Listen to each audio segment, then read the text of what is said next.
Paper ini mengkritik para penulis artikel ilmiah bertema pariwisata dengan mengajukan pertanyaan tajam. Sebenarnya, kalian itu sedang berteori atau sekadar asal-asalan menggunakan teori sih?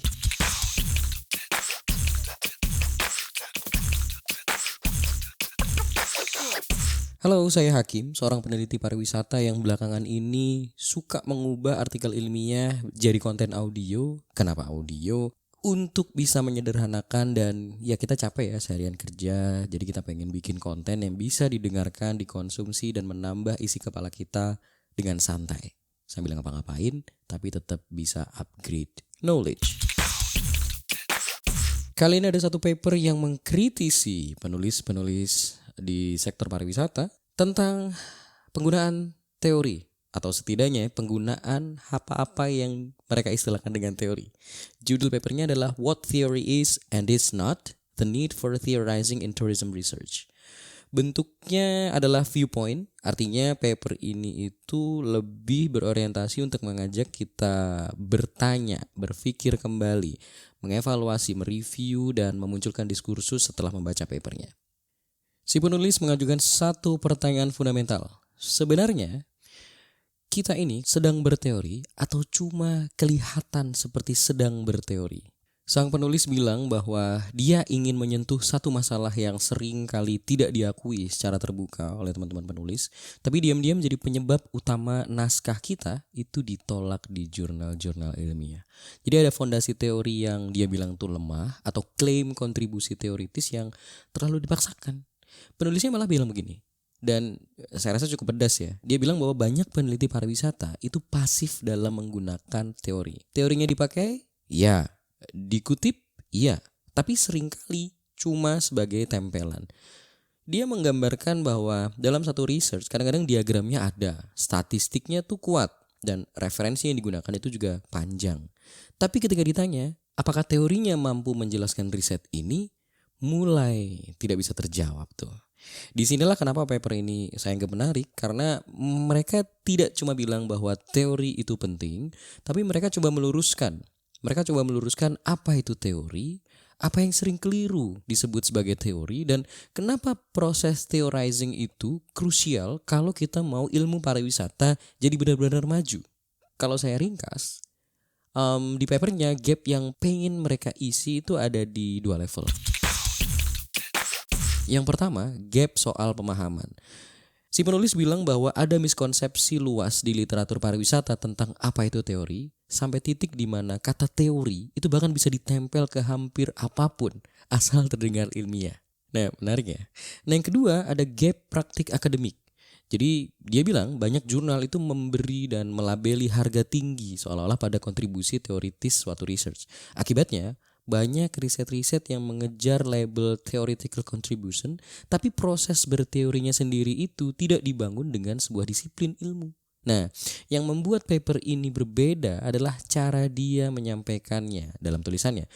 Tidak terlalu normatif dan tidak terlalu panjang. Dia bilang bahwa ada pemetaan yang secara langsung dan secara praktis dia sampaikan dalam paper. Yang pertama, definisi kerja teori. Yang kedua adalah ciri-ciri ilmiahnya, dilanjutkan dengan apa aja komponen dasarnya, disusul dengan membongkar 5 kesalahan umum penggunaan istilah teori di riset-riset pariwisata. Jadi menurut saya, paper ini tuh bukan cuma penting untuk peneliti, tapi juga justru malah penting untuk editor dan reviewer jurnal. Oke, sekarang kita masuk ke konteks besarnya dulu. Penulis membuka dengan premis sederhana. Dia bilang, sains itu dibangun oleh teori. Teori itu membantu kita untuk mengorganisasi pengetahuan yang sudah ada dan membimbing kita ke riset-riset berikutnya. Di pariwisata, orientasi ini tuh ditanamkan sejak awal kan. Di program-program doktoral, di seminar, di konferensi, sampai budaya-budaya publikasi. Lalu ada realitas yang mungkin juga kita sadar atau mungkin kita belum sadar. Banyak jurnal termasuk yang papan atas secara eksplisit menuntut kontribusi teoritis.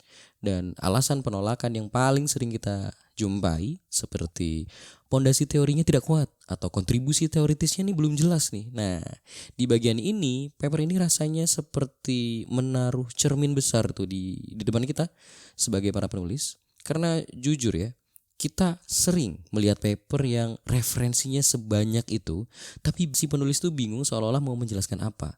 Atau riset-riset dengan data-data yang bagus, tapi teorinya tuh hanya sekadar ditempel saja di akhir. Penulis tuh bahkan menyebut kritik lama terhadap pariwisata, di mana bidang ini sering dianggap pasif dalam berteori. Nah, dan kerap menyamakan teori dengan konsep, model, hipotesis, atau bahkan statistik. Nah sekarang bagian paling inti dari paper ini. Apa itu teori? Penulis mulai dari akar kata Yunani, theoria, yang maknanya itu kontemplasi tentang dunia. Sejak awal, teori itu memang punya banyak tradisi. Kalau Plato itu cenderung abstrak dan ideal, sedangkan Aristoteles lebih empiris dan aplikatif. Artinya apa? Sejak dulu teori itu tidak tunggal, tapi dalam konteks akademik modern, penulis membatasi dengan jelas, di mana teori adalah penjelasan ilmiah tentang realitas, atau setidaknya pendekatan sistematis untuk memahami realitas lewat konsep dan hubungan antar konsep. Penulis juga mengutip definisi klasik ya, di mana teori itu menjelaskan hubungan antara konstruk dan variabel, di mana konstruk itu tidak bisa diamati langsung dan variabel itu yang bisa diukur. Dalam teori, konstruk dihubungkan oleh proposisi, sedangkan variabel dihubungkan oleh hipotesis.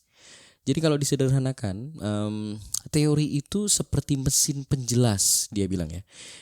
Dia bisa menjawab 3 pertanyaan besar. Bagaimana sesuatu terjadi, kenapa itu terjadi, dan kapan atau dalam kondisi apa hal itu terjadi. Teori tidak berhenti di apa yang terjadi. Jadi ia masuk ke mekanismenya. Di pariwisata, kita bisa tahu apa yang dilakukan oleh wisatawan. Tapi teori membantu kita memahami kenapa pola itu muncul, lewat proses apa, dan dalam konteks apa. Penulis selalu menyebutkan 3 ciri pandangan ilmiah tentang teori. Yang pertama, teori itu berbeda dari praktik meski bisa menginformasikan praktik. Yang kedua, teori menjelaskan dan memprediksi. Lalu yang ketiga, teori itu harus bisa diuji dan sangat bisa salah. Jadi digambarkan oleh si penulis bahwa boleh ada diagram, boleh narasinya itu panjang, tapi diagram dan narasi itu bukan pengganti teori.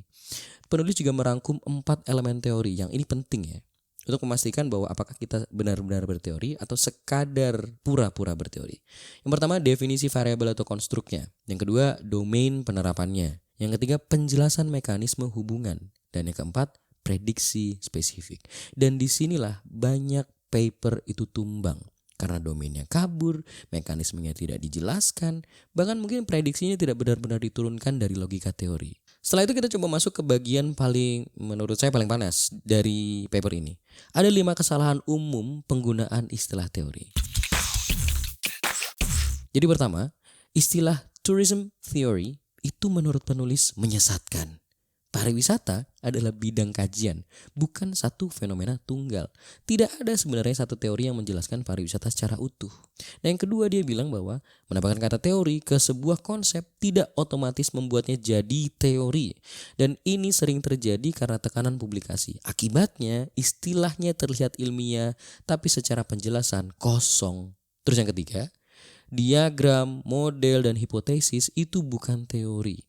Panah-panah Sam, bukan mesin penjelas. Hal-hal itu hanya representasi visual yang butuh teori di belakangnya. Dia juga bilang, data juga bukan teori. Data itu menunjukkan apa, sedangkan teori menjelaskan mengapa. Jadi cukup jelas di sini perbedaannya. Dan terakhir dia bilang bahwa referensi itu juga bukan teori loh. Daftar pustaka panjang itu penting, tapi tanpa mekanisme penjelas, dia tidak cukup untuk membangun satu teori. Jadi kalau kalian pernah dapat komentar reviewer seperti theoretical contribution is unclear atau theory is superficially used, apa ya? Bukan karena reviewernya kejam, tapi memang karena mereka itu benar-benar mencari apakah mesin penjelasnya itu beneran works atau enggak. Nah, jadi kenapa kita perlu berteori? Karena theorizing itu membantu kita memahami, mengorganisasi pikiran, membangun penjelas yang koheren, dan meningkatkan kemampuan prediksi dari tulisan kita. Theorizing itu bukan ritual administrasi doang. Dia semacam kerja intelektual, proses kreatif yang dilatih. Bahkan penulis itu menegaskan bahwa teori yang baik itu disiplin dan imajinatif. Dia akan diuji oleh data, tapi lahir dari keberanian berpikir penulisnya. Jadi kalau kita mengklaim kontribusi teoritis, seharusnya nih ya, kita harus bisa menunjukkan apa konstruknya, apa domainnya, bagaimana mekanismenya, dan apa prediksinya. Dan kekuatan paper ini lagi-lagi ada pada kejelasan dan ketegasannya. Dan saya mau kutip satu hal nih, di mana mereka tidak menghakimi riset yang theory light. Menurut penulis, riset empiris murni tetap punya nilai asal jujur dengan kontribusinya dan tetap mendiskusikan implikasinya bagi teori. Ingat, diagram bukan teori, referensi bukan teori. Dalam ekosistem publikasi yang kompetitif, kita seringkali tergoda dengan jalan pintas. Penulis lagi-lagi mengingatkan bahwa tanpa narasi mekanisme, semuanya bisa jatuh jadi dekorasi akademik semata. Jadi setelah ini, coba kita bertanya-tanya pada tulisan kita. Sebenarnya ini benar-benar teori atau baru kelihatan seperti sedang berteori? Saya Kim, sampai ketemu di paper selanjutnya. Bye-bye.